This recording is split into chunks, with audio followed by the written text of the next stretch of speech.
Good morning, class. We're going to look at financial accounting.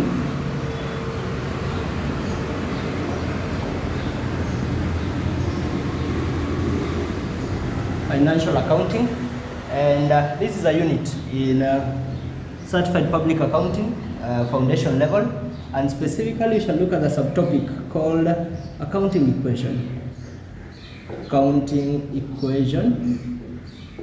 And when you look at the accounting equation, it states that assets must be equal to capital plus liabilities.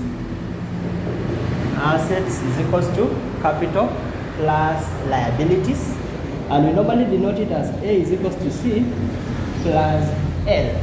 Asset is equals to capital plus liability, and therefore capital is normally asset, you minus liability, and liability is asset, you minus capital. Therefore, what are assets? These things that we are calling them assets, and we normally say these are the resources. They are the resources of an organization or of a firm. The resources of a firm as a result of past events where we are expecting future economic benefits to flow to the business. So assets are resources of an entity as a result of past events of which future economic benefits are expected to flow into the business. Types of assets, they are categorized into two. Number one, we have what we call non-current assets. This one, they are not for sale. And they normally remain in the business for a period of more than 1 year. They remain in the business for more than 1 year. The timeline, more than 1 year. They are not for sale, and again, they are for generation of income. They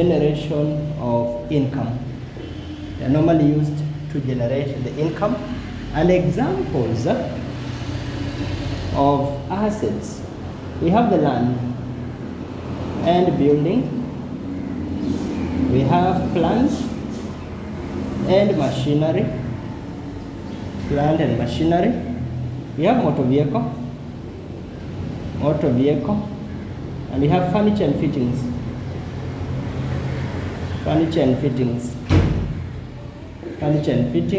etc. These are examples of non-current asset, and they are normally recorded in the order of permanency, from the most permanent to the least permanent, That is the first category of our assets that we are calling non-current assets. They are not for sale. They will remain in the business for a period of more than 1 year, and again, they normally generate income. Yeah, like if you are dealing with a motor vehicle or you are dealing with furniture, that one will generate income for the business, and therefore qualifies to be categorized as under non-current asset. The second category, we call it current assets. This one, they are expected to remain in the business for a period of less than 1 year, and they are related to trading concern, related to trading activities of the business.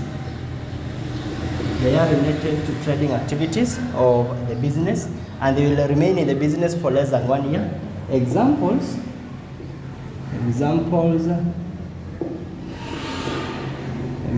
include the inventory. Another name, we call it the stock. Number two is trade receivables. And number four is prepayment or payment in advance. And number 4, we have cash at bank and cash in hand.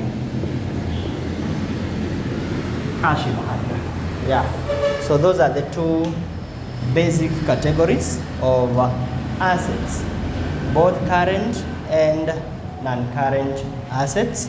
And we are seeing that this one will be for generation of income. This one, they are related to the trading concern, the activities that the business is doing from a day-to-day basis. And that's why some of them will remain, like if it is a receivable as a result of credit sales. When we sell goods on credit, we are expecting to be paid within a very short period of time. The inventory is the stock that we are dealing with. These are payments that are made in advance, but we are yet to incur them, the cash at bank and the cash in hand. And that is today's class. Thank you for watching and thank you for following. Any questions, put it in the comment section and we shall be ready to answer you. Thank you.